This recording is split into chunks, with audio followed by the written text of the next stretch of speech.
জীবনটা কোয়েন না, উনি খুবই কষ্টের। বাপ মার ভূগোলে যাইতে চাই। ওর নাম মোহাম্মদ নাহিদ। বাবার নাম কি? বাবার নাম নাগর। মায়ের নাম? নাসিমা। ছোট বোনের নাম? নাহিদা। মেজো চাচার নাম? জুম্মন। বড় চাচার নাম? আরিফ। ফুপুর নাম? লাইজু। আপনার বাবা এবং দাদা দুজনেই সিএনজি চালাতো? জি। আপনাদের দেশের বাড়ি বরিশাল বা ভোলা?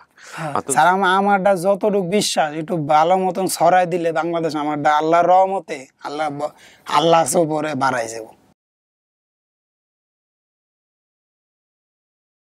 সালামু আলাইকুম প্রিয় দর্শক, আল্লাহ সর্বাবস্থায় আমাদের সবার মঙ্গল করুন সেই দোয়া সব সময়ের মতো আপনারা দেখছেন আপন ঠিকানা স্টুডিও অফ ক্রিয়েটিভ আর্টস লিমিটেডের পরিবেশনায়। Studio of creative arts limited বা আমরা সংক্ষেপে বলি এসওসিএ, এটা মূলত সামাজিক যোগাযোগ মাধ্যমের জন্য নির্মিত কন্টেন্ট প্রতিষ্ঠান, যেটা মূলত 2017 সালে এস্টাবলিশ হয়, কিন্তু 2019 সাল থেকে বা 2020 সাল থেকে আমরা ফুল ফর্মে আসার চেষ্টা করি। আমরা প্রতিনিয়ত চেষ্টা করছি রিয়েল স্টোরি বেসিস, জীবন গল্প কেন্দ্রিক, জীবন ঘনিষ্ঠ বিষয়গুলো নিয়ে কাজ করার, এবং আমাদের প্ল্যাটফর্ম সামাজিক যোগাযোগ মাধ্যম। ডেফিনেটলি আমাদের আসলে শুধুমাত্র সামাজিক যোগাযোগ মাধ্যমকে টার্গেট করে, ইউটিউবকে টার্গেট করে, ফেসবুকে টার্গেট করে বাংলাদেশে একটাই মাত্র, আমার জানা মতো এখন পর্যন্ত only social media Facebook and ইউটিউবকে টার্গেট করে একটাই মাত্র লিমিটেড কোম্পানি, আমি যদি ভুল না বলে থাকি আমার জ্ঞানত। সো এটা একটা বিগ চ্যালেঞ্জ, এবং আপনাদের দোয়াতে আমাদের সবচেয়ে বড় প্রজেক্ট যেটা আপন ঠিকানা, যে অনুষ্ঠানটি আমি এখন করছি, এখানে আমরা প্রায় 750-র উপরে 4 থেকে 4.5 বছরে ছেলে মেয়েদেরকে নিয়ে এসেছি যারা পরিবার থেকে বিভিন্নভাবে বিচ্ছিন্ন হয়ে গেছেন, ছোটোবেলায় হারিয়ে গেছেন, এবং তাদের মধ্যে 450-র কাছাকাছি ছেলে মেয়েদেরকে আমরা পরিবারে ফিরিয়েছি আপনাদের দোয়াতে আলহামদুলিল্লাহ। এবং আমাদের আরও বেশ কিছু প্রজেক্ট আছে, আপনারা জানেন, ব্র্যান্ডিং বাংলাদেশ, যেখানে মূলত আমরা শূন্য থেকে শেখরে পৌঁছানো মানুষগুলোকে আপনাদের সামনে আনি, এবং এই মানুষগুলো অনেক মানুষের জীবন হয়তো নীরবে নিভৃতে পরিবর্তন করে দিয়েছে তাদের গল্পগুলো। আমাদের আরও একটি অনুষ্ঠান আছে, নাম হচ্ছে লাইফ, LIFE। এখানে আমরা জীবনের বিভিন্ন রকমের ডাইমেনশন দেখাই, এবং যে অভিজ্ঞতাগুলো মানুষকে সঠিক পথে চলতে অনেকখানি সাহায্য করে। আমাদের আরও বেশ কিছু অনুষ্ঠান অন দ্য ওয়ে, পাইপলাইনে আমাদের আছে। আমাদের আরেকটা নতুন প্রজেক্ট আছে, ওয়ানটা আপনারা হয়তো বা দেখেছেন, শুধুমাত্র ইউটিউবকে টার্গেট করে করা হয়েছে অনুষ্ঠানটি, এবং সেখানেও আমাদের একেবারে শিশু পর্যায়ে আছে। আমরা চেষ্টা করছি এটাকে বেটার কোনো কিছু করার জন্য, এবং আমাদের আরও বেশ কিছু প্রজেক্ট আছে, যেমন প্রবাসীর অন্তরের কথা, এছাড়াও আরও বেশ কিছু, সেগুলো নিয়েও আমরা আসার চেষ্টা করছি ফুল ফ্লেজে, এবং একই সাথে আরও অন্যান্য বিষয়গুলো নিয়ে আমরা কাজ করব, এবং এটা হয়তো বা ইনশাআল্লাহ আল্লাহ যদি সুযোগ দেয় 2025 সালে আপনারা হয়তো আরও বেশ কিছু নতুন অনুষ্ঠান আপনারা দেখতে পাবেন। সো আমি আর কথা বাড়াচ্ছি না, আমি এই পর্যায়ে আমার যিনি গেস্ট আছেন তার সঙ্গে পরিচিত হব। তার আগে আপনাকে যেটা বলতে চাই, আপনি যদি এই অনুষ্ঠানে এসে কারো পরিবার খুঁজে দিতে চান, বা নিজে ভিকটিম যদি হয়ে থাকে, নিজে যদি খুঁজতে চান, আমাদেরকে ফোন করবেন। আমাদের এখানে যোগাযোগ করার দুটো মাধ্যম যে কোনো অনুষ্ঠানে, একটা হচ্ছে ফোন নাম্বার আর একটা হচ্ছে ইমেল অ্যাড্রেস, দুটোই একই। এইটা হচ্ছে 09639887777, এটা হচ্ছে সকার ফোন নাম্বার, যে নাম্বারটিতে আপনি কল করলে আপনার কথাগুলো রেকর্ড করা হবে, এখানে কেউ রেসপন্স করবে না, আপনার রেকর্ডিং শুনে আমরা আপনাকে কল ব্যাক করবো। আর একটা হচ্ছে মেইল, sharemystory24@gmail.com। প্রত্যেকটা ভিডিওর কোনাতে দুটো জিনিস দেয়া থাকে। নাম কি আপনার? ওর নাম মোহাম্মদ নাহিদ। বাবার নাম কি? বাবার নাম নাগর। নাগর। মায়ের নাম? নাসিমা। নাসিমা। ছোট বোনের নাম? নাহিদা। নাহিদা। ওর নাম নাহিদ, ওর বোনের নাম নাহিদা। মেজো চাচার নাম? জুম্মন। জুম্মন। বড় চাচার নাম? আরিফ। ফুপুর নাম? লাইজু। আপনার বাবা এবং দাদা দুজনেই সিএনজি চালাতো? জি। আপনাদের দেশের বাড়ি বরিশাল বা ভোলা? আর তো সিএনজিতে চালাতো, সিএনজিটা কোথায় চালাতো? সিএনজিটা আমার কমলাপুরের ওদিকে, মানে ঢাকার মধ্যে সিএনজি চালাইতো? বরিশাল ভোলাতে হলে হয়তো সিএনজি চালক যারা ছিলেন তারা হয়তো বের করে ফেলতে পারতেন। দেখা যাক, আল্লাহ ভরসা। আর কোনো এলাকার নামটাম কিচ্ছু মনে নাই বরিশাল ভোলা ছাড়া? না, আমি এরকম ভাবে আপনার করতাম না, মানে যখন ছোট ছিলাম এই যে টিভি টুভি বেশি দেখতাম। আমার পড়ালেখা আমার দাদি আমার অনেক মারতো। পড়ালেখার প্রতি আগ্রহ ছিল না তেমন? বলেন তো কি হয়েছে ভাই, একবারে ছোটবেলা থেকে শুনি। প্রথম মানে টিভি দেখতেছিলাম, পরে দুটা বন্ধু আইছে, মানে ছোট ছোট ওই পোলাপান, আমিও তো পোলাপানি, আইয়া আমার কইতাছে চল ঘুরাই। পরে আমি কই যাবি? কয় চল রেল লাইনে যা ঘুরাই। পরে উঠছি, বগিতে উঠছি, আমি ডাইরেক্ট ওই যে যাত্রী তুলেন ওডি না, বগিতে উঠছি। উঠার পরে কমলাপুরের ওই পারে তো উঠছি, উঠার পরে আমি ঘুমাইছিলাম, ওরা দুজন ছিল জাগনা, 3 জন উঠছিলাম। পরে ওরা 2 জন নাইমা গেছে, আমি তো ঘুমাই রয়েছি। পরে ওরা 2 জন নাইমা গেছে, ওই যখন স্টেশনে রেল কিন্তু আস্তে আস্তে থামে, একটা স্টেশনে যখন যায় রেল কিন্তু আস্তে আস্তে থামে, পরে ওরা 2 জন নাইমা পড়ছে, আর আমি উইটা দিই কমলাপুরে আয়া পড়ছি। পরে পাওয়ার পরে আমার এক বেটায় পাইছে, পাইয়া এই বগপুর আছে, বগপুরে দিছে। একটা মিনিট, আপনি যে রেলে গেলেন, আপনার রেল লাইনটা কোথায় ছিল? আপনার বাড়ির পাশে এটা? বাড়ির এই একটু আডা লাগে। হাইটা গিয়া রেল স্টেশন? হ্যাঁ, রেল স্টেশন। আচ্ছা, তাহলে বরিশাল ভোলাতে এগুলো কতটা রেল স্টেশন আছে এরকম, এবং যেটার সাথে সরাসরি ঢাকার যোগাযোগ আছে? এটা তো বেশি থাকার কথা না, একটা দুইটাই হতে পারে, একটা হয়তো বা দুইটা, কারণ মেইন রেল স্টেশন থেকে বড় বড় রাজধানী শহরগুলোর দিকে যোগাযোগ থাকে আমি যতদূর জানি। সো এই রেল স্টেশনের আশেপাশে আপনাদের বাড়ি ছিল? জি। এর আগে কখনো উঠছেন এরকম, নাকি এই প্রথম? এই প্রথম উঠে ধরা খাই গেছেন? কে দিছে এই বুদ্ধি আপনাকে? এই বুদ্ধি ওই যে বন্ধুরা? বন্ধুরা। ও ছিল আপনার সঙ্গে? হ্যাঁ, ওরা ছিল, ওরা নাইমা পড়ছে, আমি তো বুঝি নাই, নামতে পারেন নাই আপনি? নামতে পারি না, আমি ঘুমাই পড়ছি।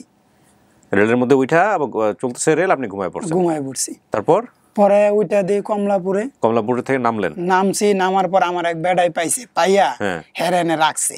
কিভাবে? 4-5 দিন মানে রাখছে। মানুষজন তো টোকাই হয়ে যায়, আপনি কি টোকাই গিরি করেন নাই? না, আপনাকে নিয়ে গিয়ে রাখছে আমার 4-5 দিন রাইকা। আমার পাইছে এক বেড়াই, পাইয়া আপনার কয়দিন পাইছে, কয় কিছু খাইছো? আমি কই না, আবার আমি কান্তাছি। আমি এটা কি করলাম, এমনি মাথায় হাত দিয়ে কান্তাছি। পর বেড়া আমারে পাইছে, তাই কয় এদিকে। পরে গেছি, কিছু আমাকে কিছু খাইছো? আমি কই না, খাইনি। পরে বেড়াই পাইছে, পায়ে আমার খাওয়াইলো, ওই রুটি খাওয়াইলো, রুটি আর কলা খাওয়াইলো, খাওয়াই আমার চলো বাসায় নিয়ে যাই। হ্যাঁ, আবার লেগুনা চালাইতো। আচ্ছা। বেটা লেগুনা পরে নিয়ে গেছে বাসায়, নিয়ে যা ছিলাম 4-5 দিন। কয় দেই তোমার বাপ মা তোমারে পাই নাকি? 4-5 দিন ছিলাম, দেয় কোনো খোঁজ নাই।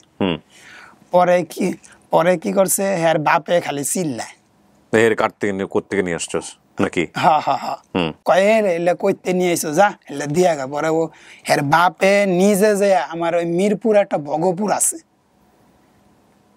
ওই ভগপুরে আমারে দিছে। এর বাপ যেটা করছে, মানে এই লোকটা কি বিবাহিত ছিল? কেডা? যে লোক আপনারা নিয়ে গেছে লেগুনা চালাইতো যে? হ্যাঁ, বিবাহিত ছিল। আচ্ছা আচ্ছা, তারপরে? পরে নিয়ে গেছে, পরে আমারে হ্যাঁ আবার খুব আদর করতো আমারে। আচ্ছা। পরে ভগপুরে দিছে, ভগপুর দেওয়ার পরে অনে রাখছে 2-3 বছর উপর রাখছে। রাইকা টঙ্গিয়াডা আছে, চিনেন? হ্যাঁ, টঙ্গিয়াডা খানা আছে, ছেলেগো, এনে আমারে দিল। এনে এনে এনে রাখলো 3-4 বছর রাইকা। পরে সমাজ কল্যাণ একটা আছে এতিমখানা, ওই জায়গায় রাখছে। ওই জায়গায় চালান করে দিছে অন্তে। পরে আমি 2019 সালে বেরিয়েছি। ওখানে কত বছর ছিলেন? টঙ্গী ছিলাম 3-4 বছর। কি শিখছেন ওখানে, কি করছেন? ওনে তো শিকার মতন আমার কোনো কায়দা নেই। তাহলে ওটা হইলো আপনার জেলখানা, যেটা আপনার জেলখানা বলে। ওখানে কি করতো আপনার সঙ্গে? ওটা ওখানে জীবন কেমন ছিল একটু বলেন তো, সকাল থেকে শুরু করে রাত পর্যন্ত। ওইখানে স্যার মনে করেন সকালবেলা আপনার এই নিয়ম কারণ ছিল, যেরকম নিয়ম কারণ কিরকম 8টার সময় উঠা লাগতো, ওইটা বিছনা বাড়ি গুছান লাগতো নিজের। হ্যাঁ। তারপর অনেক আপনার ওই যে বড় বাইরে আছে, কইতো বিছনা টেরি গুছা, গট্টর পোছা লাগলো, বারান্দা পোছা লাগতো, বারান্দা ছিল বড়, মানে জেলখানার মতন। পরে অনেক ছিলাম 3-4 বছর। স্যারের কইতাম, স্যার আমার একটা ব্যবস্থা করেন না। পরে আমারে কয় তোরে পাঠামো, খালি এইলা কয়ে আমারে বুঝ দিত। পরে আমার এই মিরপুর পাঠায়, এই পাঠায় যে সমাজ কল্যাণ বাড়ি, একটা এতিমখানা আছে, যার ধরেন কি বাপ নাই মা নাই, যেসব ধরেন ওই যার কেউ নাই, ওই জায়গায় দেয়, ওই সমাজ কল্যাণে। পরে অন্তে জানি কিছু শিখবে। পরে আমার অনে দেওয়ার পরে আমার কোনো আর কাম হয় না দিই। পরে স্যাররে কইলাম, স্যার আমার তো এইভাবে জীবন না, বড় হয়ে গেছি, দিন দিন বুদ্ধি শুদ্ধি হইতেছে, আমার আমনে পারলে বাপ মা খুঁজে দিয়া দেন। পরে এরকম ভাবে 2-3 জায়গায় দিছে, মানে এরকম ভাবে এরা খুঁজে না, মানে গুরুত্বই দেয় না। স্যাররে খালি জ্ঞান জ্ঞানাইতাম, দিত না। পরে আমি রাগের মাথায় বাইরেই পড়ছি, একা একা অন্তে। কবে বাইরে হয়েছেন? অন্তে বাইরে আইছি এমনি 2020 সালে না 19 সালে। 20 সালে বাইরে আই যে 4-5 বছর ধরে এই যে ইট ভাটায় কাজ করতেছি। আচ্ছা, ইট ভাটা কি করেন? ইট ভাটায় কাজ করতেছি মানে বের হওয়ার পরে কি করেন? ইট ভাটা কিসের কাজ আপনার? ইট ভাটা হইলে আপনার কিলিং আছে, কিলিং এ মাল সাজাই। হেল্পার আছে, আমরা মাল দিই, মিস্ত্রিরা নিয়ে যায় কিলিং এর ভিতরে সাজায়। গরম আগুনের সাথে কাজ করতে হয়? উপরে তো আগুন হিট দেয়, আগুনের কাছাকাছি কাজ করেন, দেখেন ওর চেহারা। জীবনটা কোয়েন না, উনি খুবই কষ্টের। বাপ মার বগলে যাইতে চাই, কিন্তু বাপ মা হেরা তার এইসব জায়গায় চিনে না। আমি দোষ মারলেও কি হেরা ভালো ছিল, কিন্তু দোষ এগরে দিব না, এগো দোষ নয়, দোষ আমারই। কি লেগে আমি এগোর লগে উঠলাম, আর কি লেগে আমারই নেওয়া হইল। মারছিল এই কারণে উঠছেন? হ্যাঁ, মারছিল, পিটানি দিছিল? যে এতই মারুক অগর বন্ধু বান্ধবের লগে যদি আমি না উঠতাম, আজকে আমার এই এতটুকু খাওয়া লাগতো না, অনেক থাকতাম। বাপ মা তো খোঁজে না। আপনি দেন না আমার নামটা আর আমার বোনের নামটা কি সুন্দর মিলাই রাখছে, নাহিদ, নাহিদা, কি সুন্দর একটা মিলাই রাখছে। এক ছেলে এক মেয়ে। তাইলে আপনি বড় ছিলেন? আমি বড় ছিলাম। আহা। কম খুঁজতাছে এমনি কন। পাগলা হয়ে গেছে। পাগলা মানে পাগলা তো বেশি হয়ে গেছে। আমার ওদিকে ওই টঙ্গিতে যখন আমি ছিলাম, এক ছেলে ছিল কাউসার। ওর ও আমার লগে গেছে, মানে আমার আগে ও গেছে কল্যাণে। ওর বাপ মা আমার চোখে দেয়া পাইছে, মানে আশেপাশে ছিল, এরা খুঁজে নেই। পাওয়ার পর ওর বাপ মার কান্দা দেখে আমার নিজেরই কান্দা পড়ছে। গড়টাই কি অবস্থা, আমারটা তাহলে কোন অবস্থা করো। যেসব বাচ্চারা এইসব ভিডিও দেখো তাদেরকে বলি, আমাদের জীবনের একটা বয়স পর্যন্ত এরকম ফ্যান্টাসি থাকে যে বাপ মার দিছে, মা মার দিছে, রাগ করে বাড়ি থেকে চলে যাব।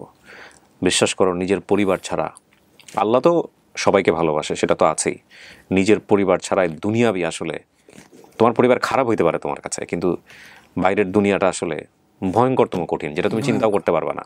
তোমার ওর চেহারাটা দেখলে আমার প্রথমে এত কালো কেন, ও পুড়ে যাচ্ছে ইটের ভাটায় কাজ করতে করতে। সো আমি এটা বলবো, বিশেষ করে বাবা বকা দিলে, মা বকা দিলে, হ্যাঁ অনেক সময় বাবা মা অনেক অতিরিক্ত করে ফেলে, এটা করাটা উচিত না। কিন্তু এটা ঠিক জীবনের একটা বয়স পর্যন্ত এটা বোঝা যায় না যে বাবা মা কেন অতিরিক্ত করে, বাবা কেন অতিরিক্ত করে, মা কেন অতিরিক্ত করে।